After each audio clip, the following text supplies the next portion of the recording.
BCS লিখিত বাংলা বিষয়ে প্রমথ চৌধুরী থেকে একটি প্রশ্ন আসার সম্ভাবনা রয়েছে বা এসে থাকে বা আসতে পারে, আসবে। প্রমথ চৌধুরীর বীরবলী সাহিত্যধারার বৈশিষ্ট্য আলোচনা করো। সাহিত্য চর্চার আদর্শ কেমন হবে আলোচনা করো। সাহিত্যের খেলা প্রবন্ধের আলোকে প্রমথ চৌধুরীর সাহিত্যাদর্শ তুলে ধরো। এই প্রশ্নগুলোর আমরা একটি ফরম্যাট দাঁড় করাবো।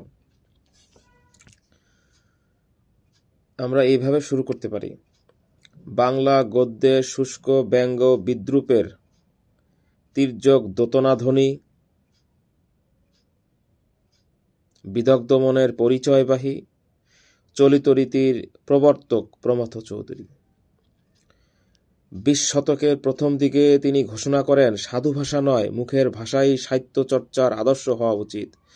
সাহিত্য চর্চার আদর্শ সম্পর্কে সবুজপত্রের মুখবন্ধে তিনি লেখেন, কোনো কোনো কথায় চিরে ভিজে না, তবে কোনো কোনো কথায় মন ভিজে। সাহিত্য চর্চার আদর্শ হওয়া উচিত তেমন ভাষা।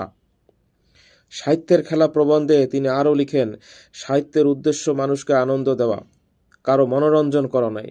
সমাজের মনোরঞ্জন করতে গেলে সাহিত্য স্বধর্মচ্যুত হয়।